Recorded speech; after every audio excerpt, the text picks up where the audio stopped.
يا حبيبي Jangan lupa tonton, subscribe, like, and share. حبيبي سلام حبيبي سلام. Jadi kalau kita belajar Asmaul Husna, Allah itu maha tersembunyi. Jangan dipaham tersembunyi terlindung dengan langit, tersembunyi di arasnya, jangan. Artinya Allah itu tersembunyi dari bahwa diperdapati dengan panca indera, diperdapati dengan akal. Sekuat apapun mata kita, kada akan bisa melihat Allah, karena Dia maha tersembunyi. Sekuat apapun, sekukuh apapun akal kita, secerdik apapun akal kita, kada akan bisa memperdapati hakikat zat Allah Subhanahu wa ta'ala. Nah, para muhibbin rahimakumullah.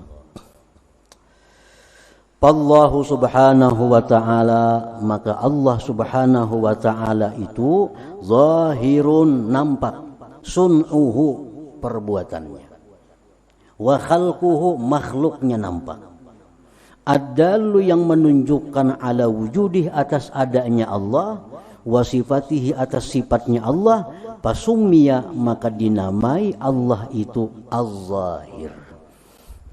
Kenapa Allah dinamai Az-Zahir, yang maha nampak? Karena nampak ciptaannya, nampak perbuatannya, nampak segala macam yang dibikinnya.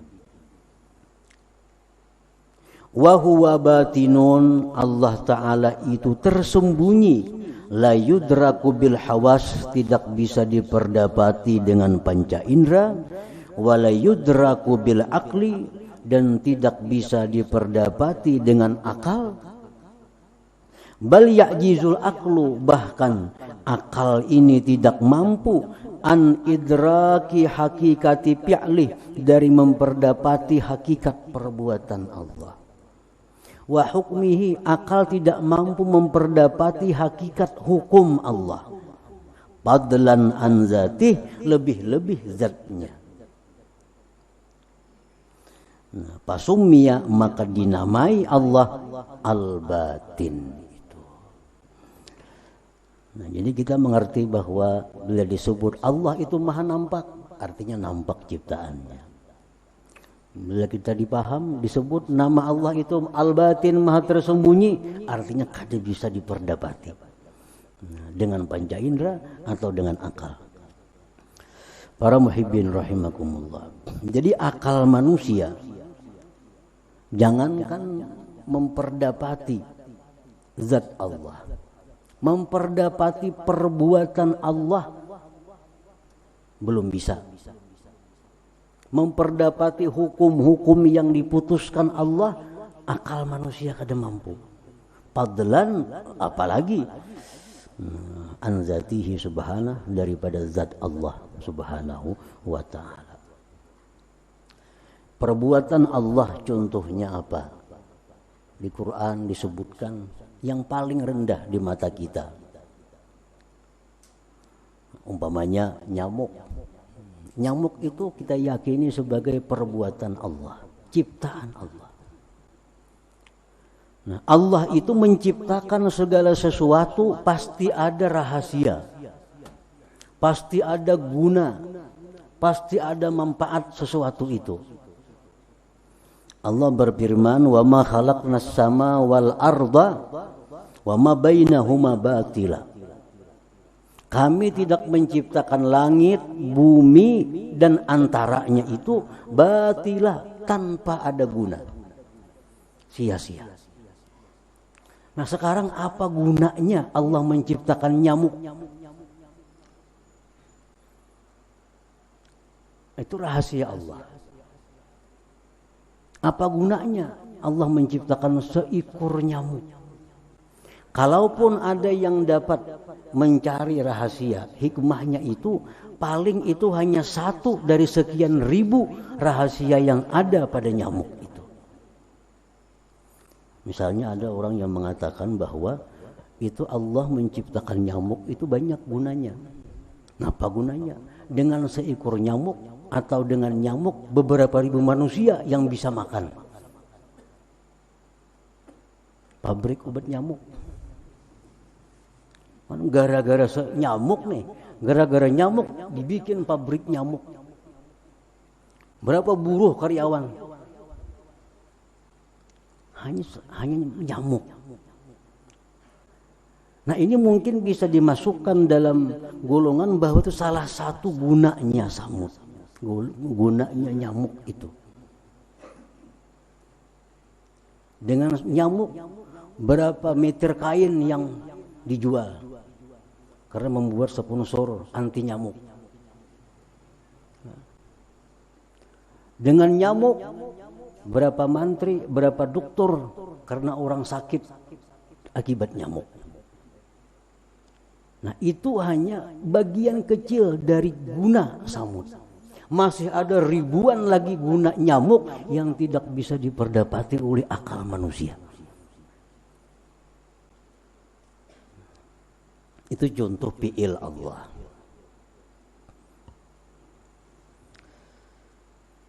Hukum Allah. Allah mewajibkan ini, pasti ada rahasia di dalamnya. Allah melarang ini, pasti ada rahasia di dalamnya. Kenapa dilarang? Kalaupun ada dapat satu rahasia, masih ada ribuan rahasia yang belum didapat. Contohnya khamar misalnya. Kenapa Allah melarang khamar? Karena khamar itu merusak akal. Satu itu yang kita tahu. Tapi khamar itu merusak mungkin ribuan macam bentuknya, kerusakan akibat khamar. Kita hanya dapat mengakibatkan khamar itu merusak akal, dan bila akal rusak orang bisa macam-macam. Nah paling sampai di situ pengetahuan akal manusia. Padahal mudarat khamar itu bukan hanya itu. Nah itu manusia lemah, kada akan mampu. Itu salah satu hukum Allah Subhanahu wa ta'ala. Para muhibbin rahimakumullah, tayammum ini pakar-pakar dunia, ahli-ahli belum dapat menemukan apa rahasia tayammum itu. Orang hendak sembahyang diperintahkan berwudu, itu masuk akal. Wudu membersihkan tangan, membersihkan mulut, beku kumur, membersihkan kaki, muka, itu kan hendak menghadap Allah, itu masuk akal berwudu. Tetapi Allah Subhanahu wa ta'ala menyatakan fa illam tajidu ma'an, apabila kalian tidak dapat air untuk sembahyang, fatayammamu, bertayamum. Tayamum itu apa? Menapakkan tangan ke tanah yang berdebu, menyapukan ke muka. Ini menguturi muka.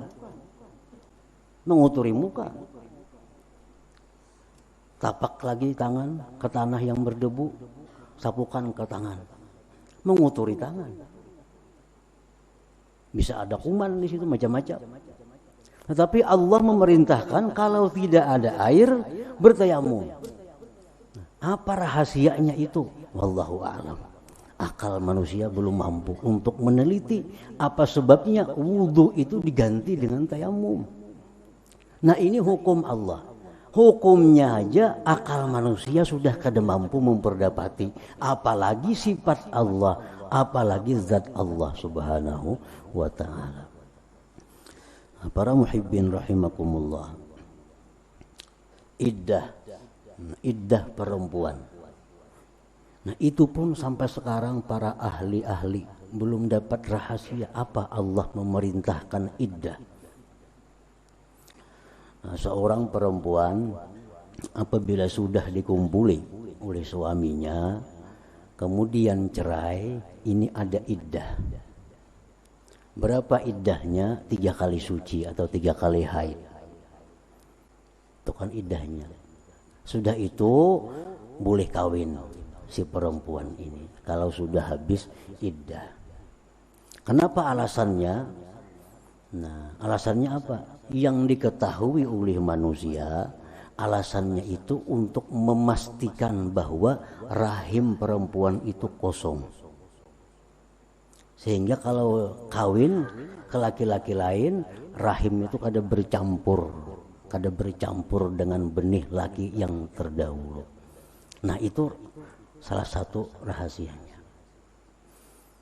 Tetapi hukum Allah mengatakan, andai kata orang pernah berkumpul dengan istrinya, kemudian si istrinya atau lakinya ini merantau, kemana kada tahu, jauh, merantau sampai 10 tahun, 20 tahun, kada berkumpul, kan jauh, kada bisa berkumpul, 10 tahun, 20 tahun, si laki bininya kada terkumpul. Kemudian dicerai oleh yang laki, dicerai. Sudah 20 tahun, 10 tahun kada berkumpul, dicerai oleh yang laki. Bolehkah laki, si perempuannya langsung kawin kepada laki-laki lain? Kada boleh. Tetap iddah 3 kali suci sesudah diucapkan talak itu. Padahal rahimnya pasti kosong, 10 tahun kada dikumpuli. Nah, kenapa rahasianya demikian? Allah menghukumkan itu, wallahu a'lam. Ahli-ahli ijtihad, Imam Syafi'i, Maliki, Hanafi, tahayyaru, mereka bingung. Rahasia apa di balik itu? Nah, ini hukum Allah. Hukum Allah pun akal manusia, orang yang sehebat Imam Syafi'i belum mampu. Sehebat Imam Hanafi yang disebut ahlur ra'yi, Hanafi ahlur ra'yi, orang yang ahli fikir, bingung. Kenapa demikian? Sudah pasti 10 tahun itu pasti kosong rahimnya. Begitu dicerai, tetap iddah 3 bulan, hanyar boleh kawin. Nah, para muhibbin rahimakumullah. Jadi artinya bahwa Allah subhanahu wa ta'ala itu namanya al-batin, maha tersembunyi. Artinya kada bisa diperdapati dengan panca indera, kada bisa diperdapati dengan akal. Dengan akal. Jangankan memperdapati zat Allah, akal kita memperdapati hukum Allah sudah kehabisan akal. Nah, para muhibbin rahimakumullah. Jadi itu kesimpulan daripada nama Allah Az-Zahir, bahwa Allah itu maha nampak, bukan zatnya yang nampak, bukan sifatnya yang nampak, tapi ciptaannya nampak. Karena ciptaan itu menunjukkan adanya yang menciptakan. Allah maha tersembunyi, bukan bersembunyi di balik langit, bukan bersembunyi di balik matahari, tapi Allah tersembunyi dari panca indera, dari akal manusia. Dengan demikian kita mengerti, kita paham bahwa apa nama Allah Az-Zahir itu, apa nama Allah Al-Batin itu. يا حبيبي Jangan lupa tonton, subscribe, like, and share. حبيبي سلام